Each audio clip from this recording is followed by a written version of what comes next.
back in another FTV report, and we back in Mississippi. Now, last time we was in Mississippi is because they reinstated Jim Crow laws. This time we back for a 25-year-old black male by the name of Rasheem Carter, who came up missing out of Taylorsville, Mississippi, October 2nd. Rasheem Carter was an entrepreneur. He once owned a restaurant called Callie's Express in Mississippi, but due to the pandemic, it went under. A father of a one-child young girl, certified welder, so he was known for picking up contracting jobs, odd jobs throughout the town. So Rasheem Carter ended up picking up a job in Taylorsville, Mississippi. Now, not knowing how many days he worked, but somewhere down the line, something foul was happening because Rasheem ended up sending texts to his mother that him and his boss, Stephen Clements, was not getting along. He felt like Stephen Clements was trying to get people to kill him. He said he also told her he was being chased and followed by white men in pickup trucks. And also stated to his mother that if something was to happen to him, Stephen Clements, 9 times out of 10, would be the cause of it. He also took these allegations to the Taylorsville Police Department. According to Police Chief Gabe Horn, he filed a police report stating these same things, saying he was being chased and hunted by groups of white men in pickup trucks. And he feared for his life so much so that he asked the Taylorsville PD for a ride back to his hotel room because he wasn't sure for his safety. Well, unfortunately, he was refused the ride. Basically, they stated to him they wasn't a taxi service, but he feared for his life, so I don't see the problem why they couldn't make sure he got back to where he felt safe at, to his home. October 2nd, unfortunately, will also be the last day that anybody seen Rasheem Carter and heard from Rasheem Carter. Now, fast forward a month later, reports came in that there was skeletal remains, human remains scattered around the woods.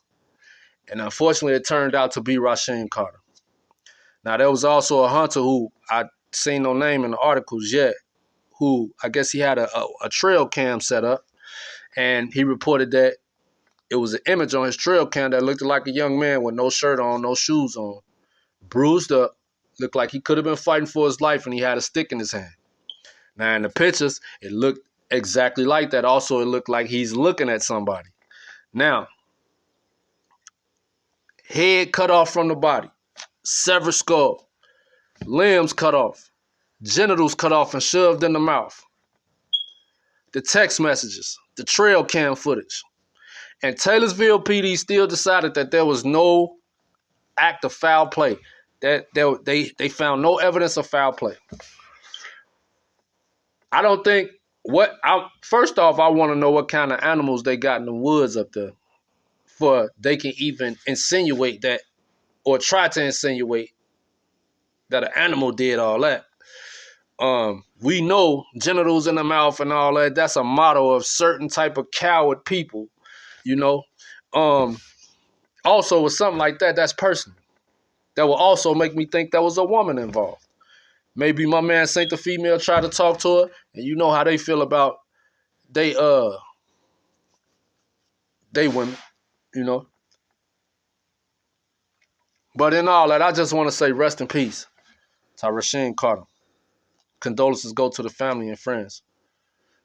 To my black community, we got to pay more attention. These ratchet-ass rappers, we need to leave alone. These celebrities who don't care nothing about the community, except we going to send a big salute to Cardi B because she also shining light on this situation. You never hear no celebrities talking about none of these things. None of these things, the police killings, none of these things. Your favorite Captain Chihuahua that be on YouTube that everybody, oh, we love you, CW. You don't hear him talking about none of this.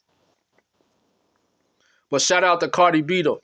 But celebrities, we need to leave all of it alone. Stop worrying about indigenous and stop disrespecting Africans and worrying about who's homosexual and who's heterosexual and these titles, these, those, and theys, and the boths and the we's. You know, we need to stop worrying about all that and worry about getting our community back strong so we can protect each other, because it's obvious that America is not trying to protect us, has no interest in protecting us. They're speaking up and putting forth laws to protect the rainbow community and transgenders now, the Asians, nothing for the blacks. Police killings, everything, nothing. And now, understand, these are not police officers who killed Rasheem Carter. These are regular civilians, clowns without the makeup, the racist cowards without the hoods. So that's another level. And the Jim Crow law done came in effect. They gonna get away with it. But let's pray they don't. Because at this level, a mutilated body, some type of higher form of authority should have kicked in, came for an investigation. And for Gabe Horn, Chief Gabe Horn, to feel like there is no cause of foul play, I feel like maybe he got something to do with it too. But I don't know. That's just my take on it, man. Rest in peace to Rasheem Carter. Condolences go out to the family and friends. And let's pray that that family gets some justice. And let's pray for our community and pray for each other. And be ready to back each other up. People in Mississippi, them Jim Crow laws done kicked in. Don't go nowhere by yourself. Double up, triple up. Give these people a problem. Now, I've never said this, but since this type stuff going on, with this type of shit, stay dangerous.